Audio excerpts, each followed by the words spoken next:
जय शिव शंकर मित्रों। कैसे हैं आप सब।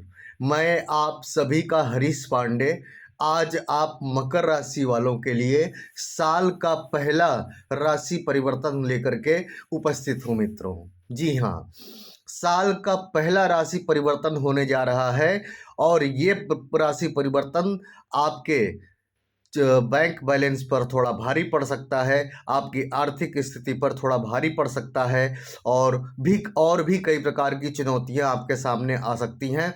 अतः इस वीडियो को चेतावनी के तौर पर आपको देखना बहुत ज़रूरी है ताकि आप उस प्रकार की सावधानी बरत सकें। ठीक है मित्रों, तो वीडियो में आप सभी लोग बने रहिएगा।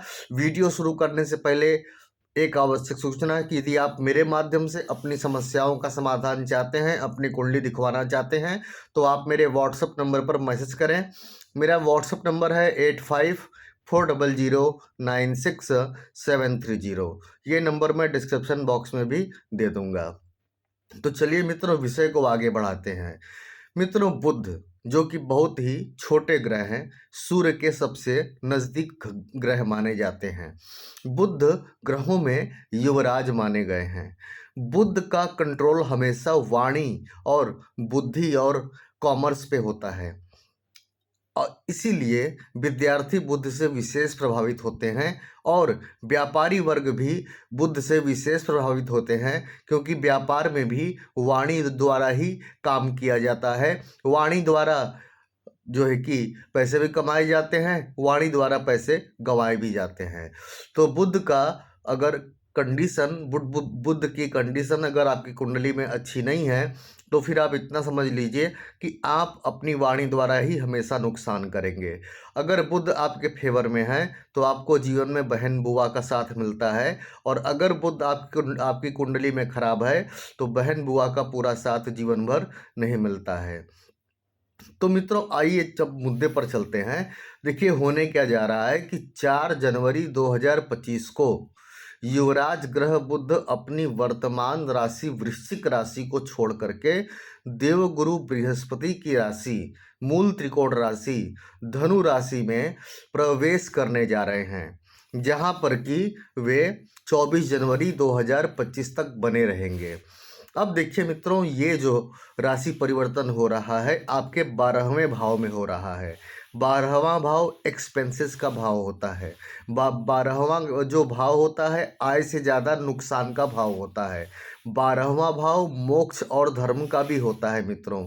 तो ये बुध राशि परिवर्तन का पीरियड यूँ समझ लीजिए कि आपको आत्ममंथन करने के लिए ये पीरियड मिला हुआ है। खुद के ऊपर आत्मनिरीक्षण करके खुद की गलतियों को सुधारने का अवसर आपको मिला हुआ है मित्रों। अब इस राशि परिवर्तन में आपके साथ क्या क्या होने जा रहा है, जरा इस पर हम विचार कर लेते हैं। सबसे पहली बात तो ये है मित्रों कि इस राशि परिवर्तन में अगर खास तौर पर आपकी कुंडली में बुध की स्थिति अगर खराब है तो इस राशि परिवर्तन में आपकी आमदनी पर काफ़ी उतार चढ़ाव आएगा मित्रों। आपकी आमदनी में आपको उतार चढ़ाव देखने को मिलेगा। अनावश्यक खर्च होंगे, बस आपको इससे बचना है। अनावश्यक खर्च होंगे। देखिए कई बार क्या होता है, एक सज्जन बता रहे थे कि वे घर के माता बहनों द्वारा बताया गया सामान खरीदने के लिए गए थे, लेकिन अचानक उन्हें कुछ और भी दिख गया जो कि बेहतर लगा, उससे भी उन्होंने खरीद लिया अपनी पसंद पर, और खर्चा जितना होना था उसका दोगुना हो गया। तो इस प्रकार से भी व्यक्ति अनावश्यक खर्च कर बैठता है। तो इस महीने का मूल मंत्र क्या है कि आपको अनावश्यक खर्च से बचना है। जहां बहुत जरूरी हो वही खर्च करें मित्रों। धन संचय करना बहुत जरूरी है आपके लिए मित्रों। दूसरी बात यह है कि निवेश भी इस महीने आप हो सके तो न करें, और यदि बहुत बड़ा निवेश है, बहुत जरूरी निवेश है, तो उसके पहले अपनी कुंडली आप एक बार चेक करा लें मित्रों। ये जो राशि परिवर्तन है प्रेम संबंधों के लिए अच्छा नहीं है मित्रों। प्रेम संबंधों में चाहे महिला पक्ष से बात करें या पुरुष पक्ष से बात करें, प्रेम संबंधों में थोड़ी खटास आ सकती है। इस दौरान आपको गुप्त शत्रु, ठीक है, गुप्त शत्रु आपको परेशान कर सकते हैं, और इसीलिए आप वाद विवाद से बच करके रहिएगा। जहां आपने किसी से वाद विवाद किया और अगर वो मन में आपके प्रति जेलसी रखता होगा तो वो आप पर हावी हो जाएगा और आपको खामोखा कोर्ट कचहरी के चक्कर लगाने पड़ सकते हैं। वाहन भी आपको संभाल करके चलाना है, अन्यथा वाहन जो है कि चलाते समय चोट चपेट लगने की संभावना है। कोई कोई बहुत बड़ी बात होने की यहाँ संभावना नहीं है। हल्का फुल्का चोट चपेट या गाड़ी में डेंट वेंट लग जाने की संभावना दिखाई दे रही है। ठीक है, आपको अपना मानसिक व शारीरिक रूप से ख्याल रखना है मित्रों, क्योंकि इस समय अवधि के दौरान, जबकि 12वें भाव में आपके बुध हैं, तो आपको थोड़ी शारीरिक व मानसिक तनाव हो सकता है, डिप्रेशन एंजाइटी हो सकती है, और शारीरिक जो बीमारियां हैं, हालांकि कुछ मकर राशि वालों की शिकायतें हैं कि गुरुजी हम लोगों की बीमारी कब खत्म होगी, तो ये तो 7.5 ही खत्म होने के बाद ही डिसाइड होगा। और दूसरी बात, आपके कुंडली में शनि की स्थिति कैसी है, इसके बाद ही देख करके डिसाइड होगा कि आपका स्वास्थ्य कैसा होगा। लेकिन फिलहाल इस 1 महीने के लिए आपको अपने स्वास्थ्य पर ध्यान रखना है मित्रों।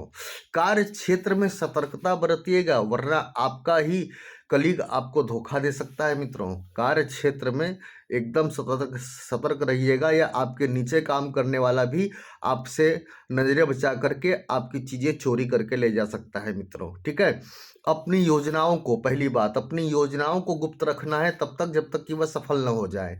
अपनी योजनाएं बनाइए और उसे पूरी तरह गुप्त रखिए, और उसे जाहिर मत होने दीजिए किसी के भी समक्ष, अपने निजी से निजी रिश्ते के समक्ष उसे जब तक सफल न हो जाए मत प्रकट कीजिए। और विद्यार्थियों के लिए इस पूरे गोचर में एक बात सबसे पॉजिटिव ये है कि विद्यार्थियों के लिए ये गोचर बहुत अच्छा है। खास तौर पर ऐसे विद्यार्थी जो कि प्रतियोगी परीक्षाओं की तैयारी कर रहे हैं, उनके लिए गोचर सोने पर सुहागा है। तो मित्रों, ये रहा ये हाल। इस हाल के अनुसार आपको 24 जो है कि जनवरी तक सतर्कता बरतनी है बुध के अनुसार। ठीक है, उपाय के तौर पे क्या करना है, प्रत्येक बुधवार गणेश जी का दर्शन कीजिए। और फिर अब जाते जाते मैं एक बार फिर से कह दूं कि यदि आप मेरे माध्यम से अपनी समस्याओं का समाधान चाहते हैं, अपनी कुंडली दिखवाना चाहते हैं, तो आप मेरे व्हाट्सएप पर मैसेज करें। मेरा व्हाट्सएप नंबर है 8540096730। ये नंबर मैं डिस्क्रिप्शन बॉक्स में भी दे दूंगा। तो मैं चलता हूँ मित्रों। जय शिव शंकर।